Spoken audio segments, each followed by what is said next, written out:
సట్యోగ ప్రేక్షకులకు మా యొక్క ఆహ్వానం.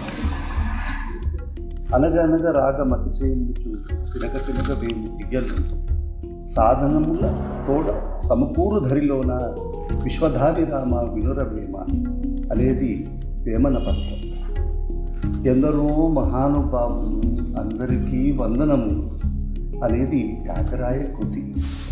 అయితే ఈనాటి సమాజంలో ఇప్పుడున్న ఈ కరోనా మహమ్మారి యొక్క చేసే వికృత విధేయతానికి ఎందరో యోగానుభావులు అనే ఈ కార్యక్రమానికి ఈనాడు ఒక గొప్ప సదావకాశం మాకు దొరికింది.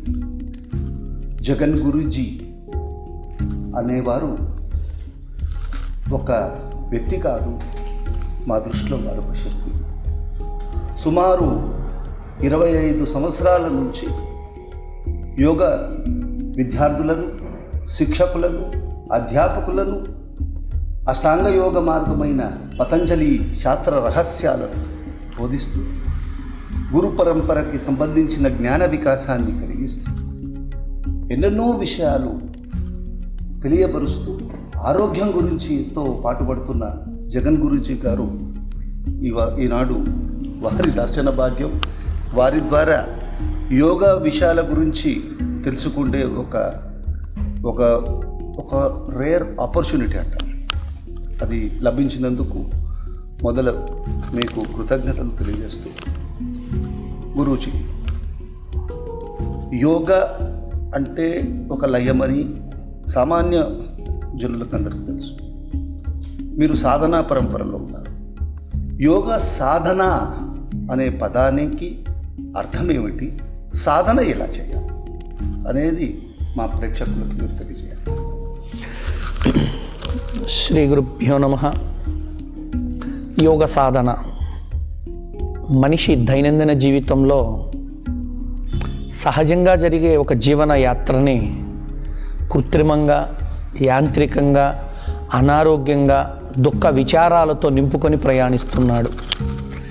పరిగెత్తే మనిషికి కాసేపు శారీరక, మానసిక, ఆత్మికమైన విశ్రాంతిని కలిగించడానికి మన పూర్వీకులైన ఋషులు, మహర్షులలో మహనీయులందరూ కలిసి సృష్టించినటువంటి భావితరం ఎలా ఉంటుందో దివ్య దృష్టితో దర్శించి ముందుగానే ఒక జ్ఞాన సంపుటిని పదిలిపరిచి ఇచ్చిన మహత్తరమైన సాధనా శాస్త్రమే యోగ శాస్త్రం. అయితే మీరు ఇంతకు ముందు చెప్తున్నప్పుడు యోగా ఆరోగ్యానికి సంబంధించింది. యోగా ఆరోగ్యానికి సంబంధించినప్పుడు ఆరోగ్యము అంటే రోగం కూడా ఉంది.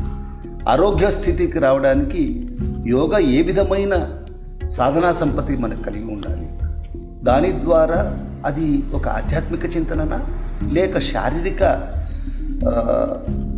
అంటే ఆసన విధానం? ఇప్పుడు మన ప్రపంచమంతా గతంలో ఏమో తెలియదు కానీ ఇప్పటి ప్రభుత్వము గౌరవనీయులు ప్రధానమాత్యులు శ్రీ నరేంద్ర మోడీ గారు ఇచ్చిన పిలుపు మేరకు ప్రపంచం యావత్ జనావళి మేల్కొని యోగా ప్రపంచము, యోగా ఒకటి ఉంది, దానికి పుట్టినిల్లు భారతదేశం అని చెప్పి కళ్ళు తెరిచి ప్రయాణిస్తూ ఉన్నారు. మరి యోగా ఆధ్యాత్మిక సంబంధించిందా, అసలు అది వ్యక్తికి సంబంధించిందా అంటే ప్రపంచం ఏం నేర్పిందో తెలియదు కానీ భారతదేశం మానవ జాతి యొక్క జాగృతికి ఇచ్చినటువంటి మహత్తరమైన విద్యలలో యోగ విద్య ఒకటి. ఇది ఆధ్యాత్మిక రంగంలో, మనస్తత్వ రంగంలో, జీవనయానంలో, వ్యక్తిత్వ రంగంలో అన్ని విషయాలను క్రోడీకరించి డిజైన్ చేసిన ఒక మంచి జ్ఞానం. అది ఆధ్యాత్మికత అనుకోండి. మనిషికి ఏం నేర్పింది? మనిషి మానవ సేవ చేయటం నేర్పించింది. మాధవుడికి చేస్తూనే అడ్డం పెట్టి మాధవ సేవ నేర్పింది. పోనీ ఒక యోగా ఉంది, మనిషి యొక్క హ్యుమానిటీని వికసింపజేస్తే అది డివైనిటీ అవుతుందని నేర్పించింది. Humanity versus divinity. It is a process for divinity.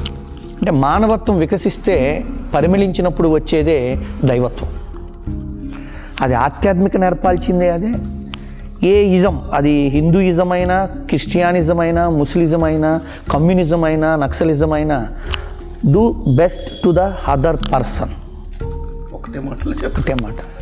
అలాంటి గొప్ప సనాతన భారతీయ సాధారణ మానవుడు కూడా మన భారత హైందవ తరంగాలను పట్టుకోగలిగే అందుకోగలిగే విధానం ఉన్న ఒకే ఒక మార్గం యోగ మార్గం.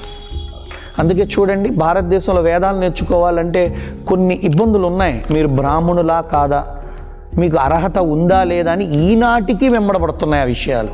కాబట్టి అవి తప్పు రైటో నేను మాట్లాడట్లా. కావున యోగా నేర్పేటప్పుడు నీది ఏ కులమని నన్ను ఇంతవరకు ఎవరు అడగల, నేను ఎవరిని అడగల. అంటే మానవ జాతి మానవ కులానికి భగవంతుడు ఆ యొక్క రూపములో వచ్చి సృష్టించిన ఆ పతంజలి మహర్షి భూమికి దివి నుంచి వచ్చి ఇచ్చిన మహత్తర సర్వ మానవులు కూడా అర్థం చేసుకొని ఆ అంతరాత్మతో పరమాత్మని దర్శించగలిగే విద్యను సృష్టించిన యోగి భారతదేశంలో పుట్టారు. ఆయనే పతంజలి మహర్షి. చెప్పారు స్వామి.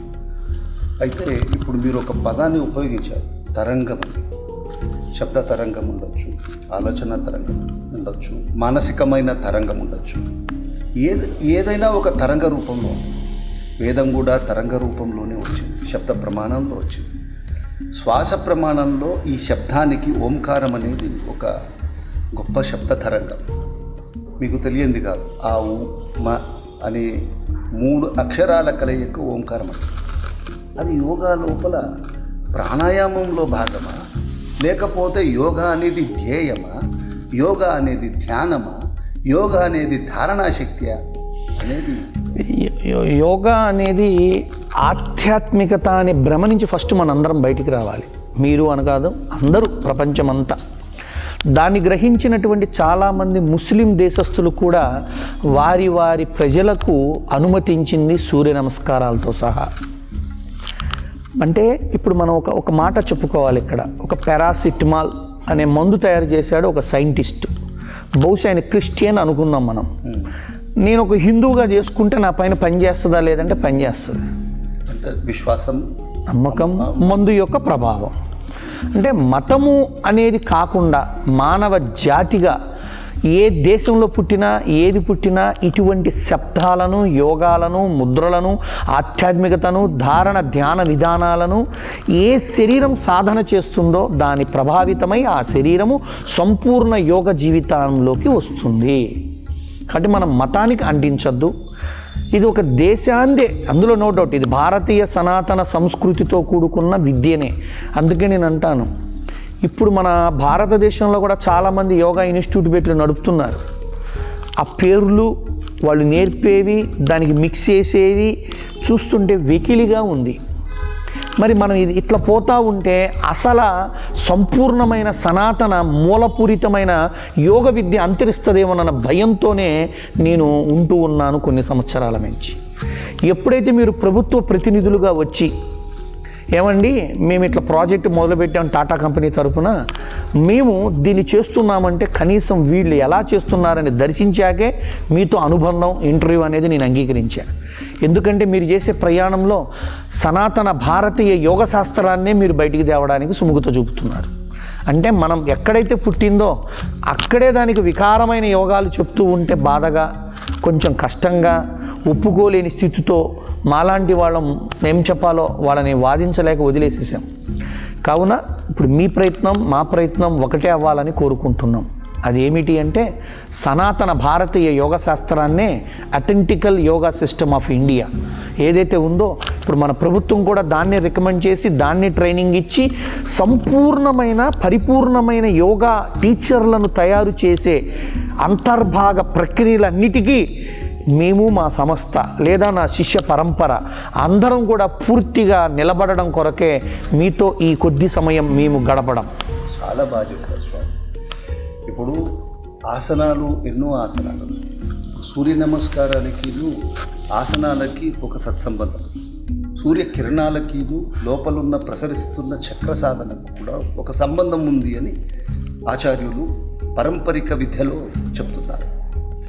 సూర్యుడిలో ఉన్న ఆ 12 రూపాలు, దానికి తగ్గట్టు ఆ భంగిమలు, ఇది ఒక్కటి వస్తే సర్వం వచ్చేసినట్టేనా, లేకపోతే మరి ఇతరత్ర ఆసన ప్రయత్నం ద్వారా రోగ నివృత్తికి కానీ లేకపోతే మానసిక ప్రశాంతతకు కానీ ఏమైనా ఆసనాలు ఉన్నాయా?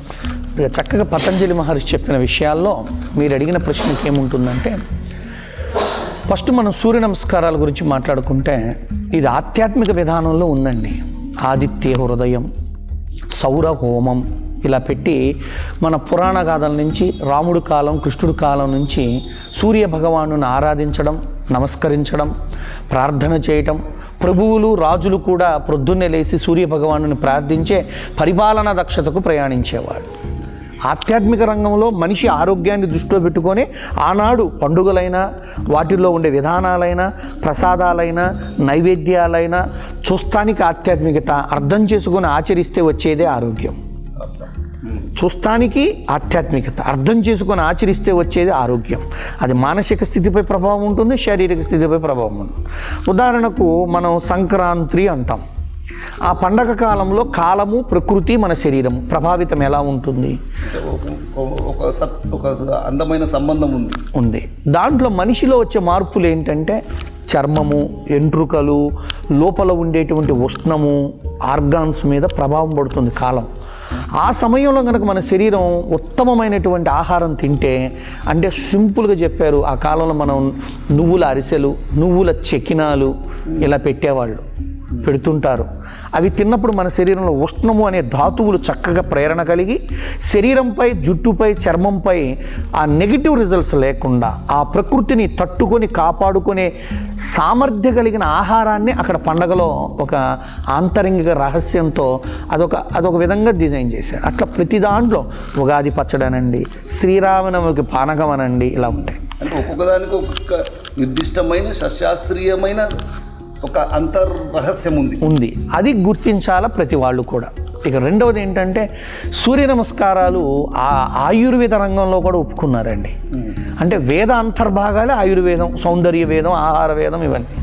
అంటే ఇందాక చెప్పాను, ఆధ్యాత్మికంగా కూడా సూర్య నమస్కారాలని చేస్తున్నారు. అది పక్కన పెడితే ఆయుర్వేద రంగంలో చరక సంహితుడు, మనకున్నటువంటి ధన్వంతరి మహారాజు, ధన్వంతరి దేవవైద్యుడు ఎవరైతే చెప్తున్నామో మనము the God father of Ayurveda అని, ఆయన కూడా సూర్య నమస్కారాలని ప్రకృతి జీవన విధానంలో సూర్యుడు, సూర్యకిరణాలు, శక్తి గురించి చాలా విపులంగా వివరించారు. వాటిని చెప్పారు. చివరికి వస్తే మన పతంజలి మహర్షి యోగ శాస్త్రంలో మనిషి జీవన మడుగుడకు శారీరక, మానసిక సమన్వయతకు ఉపకరించే ఉత్తమమైన సాధన సూర్య నమస్కారాలని చెప్పాడు. ఎందుకంటే మనం సూర్య నమస్కారాలు చెప్పి ఫిజికల్ మూమెంట్ ఉంటుంది, బ్రీతింగ్ మూమెంట్ ఉంటుంది, మస్కులర్ మూమెంట్ ఉంటుంది, మెంటల్ కాన్సన్ట్రేషన్ ఉంటుంది. అందుకే మంత్రము, శ్వాస, శరీరం 3 కలిపి చేసేది సూర్య నమస్కారాలు. కాలాన్ని బట్టి మంత్రం చెప్పని వాళ్ళు కొందరు, శ్వాసను పట్టించుకునే వాళ్ళు కొందరు, ఓన్లీ ఫిజికల్ యాక్టివిటీగా చేసుకొని వెళ్ళిపోయేవాళ్ళు కొందరు. సో నమ్మిన దాన్ని బట్టి సూర్య నమస్కారాలు కరెక్ట్గా చేస్తే చెప్పిన ప్రకారంగా శరీరంపై, మనసుపై సంపూర్ణ ఆరోగ్యమైనటువంటి ప్రభావాన్ని చూపించే ఉత్తమమైన ఏకైక సాధన యోగ విద్యలో కూడా సూర్య నమస్కారాలు అనేది మేము నమ్మినాము, ఆచరిస్తున్నాము, శిష్యులకు బోధిస్తూ ఉన్నాము, చేపిస్తూ ఉన్నాము. సూర్య నమస్కారం అనేది యోగ విద్యలో ఒక మొదటి విక్షచక్షు అయిన సూర్యుడి యొక్క రశ్మి చేత ఆరోగ్యం భాస్కరదిచ్చేత్ అంటుంది శాస్త్రం. కాబట్టి సూర్యుడిని మనము నమస్కరించినట్లే సంధ్యావందన విధుల ద్వారా, అది ఏమో మీరు అన్నట్టు ఒక మతపరమైన భావజాలంలో ఉన్న యోగం అనే భావంలో, అంటే శారీరకపరమైన ఆసన విధానంలో సూర్యుడిని మనం ఉపాసించగలిగినట్లే లోపల ఉన్న శరీర అవయవాలు ఒక క్లిన్జింగ్ ప్రాసెస్ అవుతాయి, తేజోమయం అవుతాయి, చైతన్యవంతం అవుతాయి, మధ్య కోఆర్డినేషన్ పెరుగుతుంది. సూర్యకిరణాలు శరీరం మీద పడగానే ఇమ్యూనిటీ మార్పులు అనండి, ప్రత్యుత్పత్తి వ్యవస్థ మార్పులు అనండి, మస్తిష్క మార్పులు అనండి, శ్వాస వ్యవస్థ మార్పులు అనేవి ప్రతి కేసులో మేము చూస్తూనే ఉన్నాం. కొన్ని ఎలా ఉన్నాయి అంటే ఫలితాలు మేము చూస్తున్నవి గ్రంథాల్లో కూడా మాకు దొరకనటువంటి కొన్ని ఫలితాలు మా సంస్థలో, మా శిష్యులతో లేదా మా పేషెంట్లతో, మా కన్సల్టెన్సీలో అద్భుతంగా చూస్తున్నాం. అంటే ఒక అనుభవం ద్వారా, ఒక దృష్టి ద్వారా, అంటే ఆ రోగం నిర్ణయం ఎలా ఉంది అంటే ఆయుర్వేద శాస్త్రం లోపల యోగ నిర్ణయానికి కొన్ని మార్గాలు ఉన్నాయి. ఎందుకంటే పంచ విధమైన ప్రకృతి శాస్త్రమే అగ్ని, ఆకాశము, పృథ్వీ, జలము, ఈ 3 యొక్క విధానమే ఆయుర్వేదం. వాత, పిత్త, కఫ ఒక గొప్ప కార్యక్రమం. సిలబస్ పాఠ్యాంశాన్ని ఇచ్చారు. అలాగే టాటా సర్వీసెస్ వారు సర్టిఫికేషన్ ప్రోగ్రామ్ని వారు తీసుకున్నారు. ఈ దృష్ట్యా రాబో అంతర్జాతీయ యోగ దినోత్సవం అంతర్భాగంగా మీరు ఇచ్చే ఒక సందేశం ఏంటి? గృహిణులకు కానివ్వండి, చిన్నపిల్లలకు కానివ్వండి, మీతో సంబంధం ఉన్న కార్పొరేట్స్కి కానివ్వండి, వారికి మీరు ఏం చెప్పాలనుకుంటున్నారు? జై గురుదేవ్. నా భారతీయులందరికీ, యువతకు, యువకులకు మేల్కొల్పుగా నేనిచ్చే ఒక మంచి పిలుపు. 25 సంవత్సరాల యోగా వ్యక్తిగత అనుభవం నుంచి నేనిచ్చే పిలుపు. మన ప్రభుత్వం వారు విశ్వవ్యాపకంగా యోగాని ప్రచారం చేస్తూ ఎప్పటికైనా విశ్వమంతా నిత్య జీవితంలో యోగాని ఒక అంగముగా, ఒక భాగముగా పెట్టుకొని బ్రతికే రోజులు ఆసన్నమయ్యాయి. అది కరోనానండి, ఇంకొకటండి, విపత్తులు ఎన్నో మానవుని యొక్క మానసిక స్థితిపై, శరీర స్థితిపై పడుతూనే ఉన్నాయి. ఉన్న అన్ని మార్గాల్లో కల్లా ఉత్తమమైంది యోగ మార్గం, సులభమైంది యోగ మార్గం, తక్కువ ఖర్చుతో ఉన్నది యోగ మార్గం, మనకు అందుబాటులో ఉండి మన దేశంలో ఉత్పన్నమైనది, మన దేశంలో అందుబాటులోకి వచ్చింది యోగ మార్గం. అటువంటిది మనతో పాటుగా మన ప్రభుత్వం సంకల్పించి ఇంటింట, ఊరు, వాడ ప్రతి విద్యాదశలో అనగా విద్యార్థులకు స్కూళ్ళలోనండి, కాలేజీల్లోనండి రాబో రోజుల్లో యోగా అనేది ఒక తరగతిగా ప్రవేశపెట్టబోతుంది. ఇప్పటికే ఆస్ట్రేలియానండి, కొన్ని ముఖ్యమైనటువంటి దేశాల్లో, జర్మనీలో ఇట్లా కొన్ని చోట్ల కొన్ని ప్రభుత్వ రంగాల్లో స్కూళ్ళల్లో ప్రవేశపెట్టేశారు. భారతదేశంలో కూడా కొన్ని రాష్ట్రాల్లో యోగా అనేది ఒక భాగంగా స్కూల్లో పెట్టేశారు. కాబట్టి యువత, మీరు నిత్యం నేర్చుకునే విద్యతో పాటు ఇటువంటి విద్యాపూరితమైనటువంటి సర్టిఫికెట్ కోర్సులను కూడా మీరు స్వీకరించితే కనుక మీకు వ్యక్తిగతంగా ఉపయోగపడుతుంది. అది వ్యక్తిగత ఆరోగ్యం. 2, భౌతికంగా మనం 10 మందికి జ్ఞానాన్ని పంచినప్పుడు వచ్చే ఆర్థికపరమైనటువంటి అభిలాషతో ఉన్న వాళ్ళకి ఆర్థిక పరంగా ఉపయోగపడుతుంది. ఈ సర్టిఫికెట్ రాబో రోజుల్లో ప్రభుత్వం ఇచ్చేటువంటి గవర్నమెంట్ స్కూల్స్లో ఉండే కొన్ని రకాల పోస్టులకి మినిమం ఎలిజిబిలిటీగా కూడా పెడుతుందన్నది నా యొక్క దృష్టి, దివ్య భావన. దాన్ని దృష్టిలో పెట్టుకొని ప్రతి యువకుడు గనక దీనిని ప్రేరణగా, స్ఫూర్తిగా తీసుకొని రాబోయే 2021 జూన్ 21 వరల్డ్ యోగా డే, ప్రపంచ యోగ దినోత్సవం రోజు కల్లా ఈ కోర్సుని ఆన్లైన్లో అందే కొన్ని గంటలను మీరు ఆస్వాదించి నేర్చుకొని ఆ సర్టిఫికెట్ పొంది మీ వ్యక్తిగత జీవితానికి, మీ వంతు బాధ్యతగా సమాజం పైన మన ప్రభుత్వం వారు చేపట్టిన ఇటువంటి దివ్య సంకల్పానికి కొన్ని లక్షల కోట్ల మందికి అందుబాటులో తెచ్చే ప్రయత్నం చేస్తున్న ఈ ప్రక్రియకి ప్రతి యువత అడుగులు వేసి, మీరు చేసే ఎన్నో ప్రయాణాల్లో ఇటువంటి మంచి ప్రయాణం కూడా చేసి మీరు ఉత్తీర్ణులై ఈ సర్టిఫికేట్ తీసుకొని విశ్వవ్యాపకంగా యోగ ప్రచారంలో భాగస్వాములవుతారని ఒక యోగ విజ్ఞాన కేంద్ర వ్యవస్థాపకుడుగా నాతో ఉన్న ఎన్నో రకాల అంతర్గత భావజాలాలతో కూడుకున్న స్ఫూర్తితో నేను ఇచ్చే పిలుపుని స్వీకరించి అడుగులు వేస్తారని ఆకాంక్షిస్తూ సెలవు తీసుకుంటున్నాను. జై గురుదేవ్, జై భారత్. నమస్కారం స్వామీజీ, చాలా చక్కగా వివరించినందుకు మా ధన్యవాదాలు. ఇదండి ఈనాటి ఎందరో యోగానుభవం.